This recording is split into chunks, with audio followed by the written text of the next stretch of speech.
highest scoring kicker in Clemson history, BT Potter. Go fire away questions whenever you're ready. Considering some of the names that you've passed, Chandler Catanzaro, and some of those guys, what does this mean to you to have your name up there with them? Yeah, it means a lot. It's crazy to think about. I remember being here my freshman year and thinking about that, and I just never thought that it would ever happen. So just being up there with some of those names is incredible. BT, is there a secret to your consistency? It's all about preparation. So I just have confidence going into the game because of how I prepare during the week. And I feel that if I prepare well, then it'll translate over for you. What is your routine on the sideline when Clemson starts a drive? When do you start to kick into the net? When do you start mentally preparing for things? Right, yeah, definitely. Whenever we get the ball on offense, I just get in the right mindset, maybe hit a couple into the net. And then, normally when we get around like the 30-yard line opposite side, going in, I'll start getting like on the sideline. Normally I like Coach Schwinny and he gives me a thumbs up, kind of like, you ready? And you give him thumbs up right back, and that's pretty much it. But mentally, just get locked in and prepare myself to go out there. Right around like when the team gets to 30 or 40, but our team, a lot of explosive plays, so you never know when we're going to score. Coach Schwinny said special teams so important this past weekend. You see, Arkansas loses to Texas A&M when the ball hits the top of the goalpost. Tennessee kicks a game-winning field goal, and it's spinning through. Did you see the replay on that? I did. What does it say that the Clemson special teams, we maybe took a couple of years where they weren't the greatest, now are taking such a big hand in winning games? Yeah, no, it's awesome to see that. I think that just comes from how we prepare and the standard that we hold ourselves to as special teams here. So just really proud of the guys. I guess, do you know Chandler Catanzaro? You ever talked to him? Or? Yeah, I've gotten to talk to him a few times and kick with him. We have the same kicking coach back home, so he's a really good dude. And, I remember looking up to him whenever I was young, and so it's just unbelievable that I got to eventually meet him and kick with him because he's a huge role model for me. I guess what about him? Yeah, just his consistency and how he handled himself. He just seemed like a great guy. And then whenever I got to meet him, I realized that was true. But and then he got to go to the NFL and play for a while there. So it's good to see that. You got to hear from him, or are you gonna talk to him about passing his record? I haven't talked to him about it, but next time I talk to him, I'm sure we'll catch up.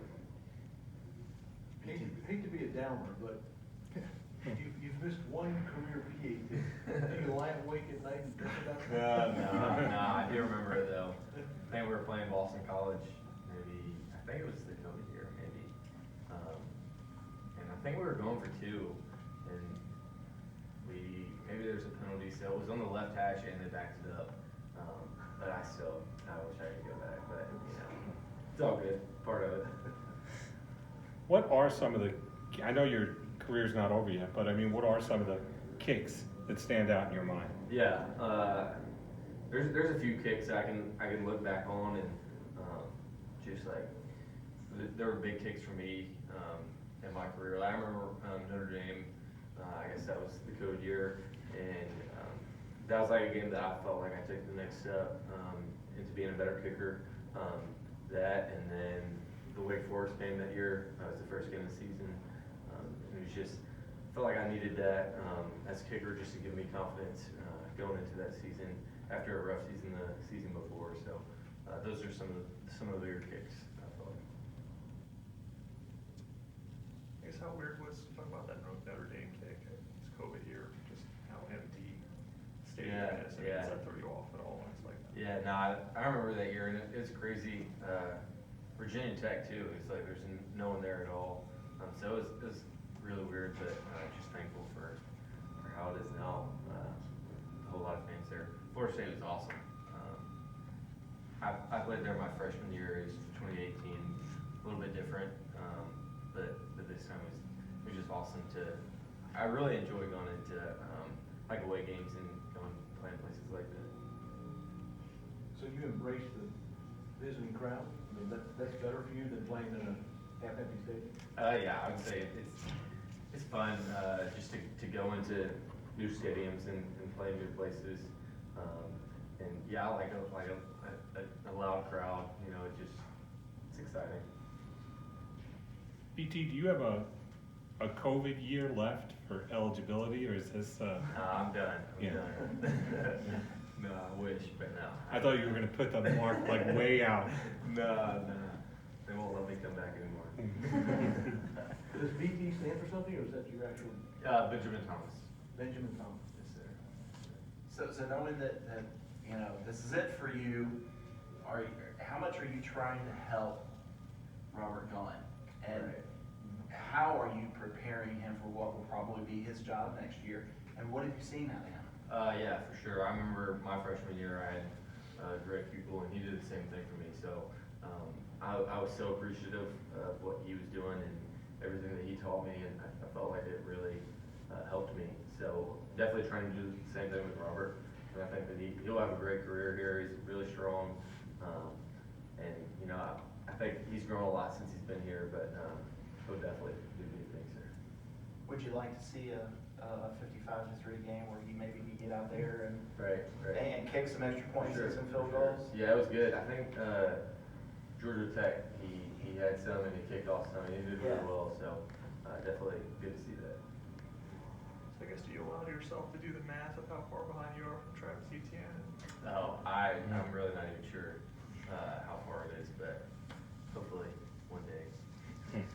Maybe I might have to be here for 6 years for that. BT, if you get close to that record, you may have to run a couple in. Yeah, I'll do it. Come on. I'll run. I don't know if I'll get in, but I'll run. Any questions for BT from Zoom?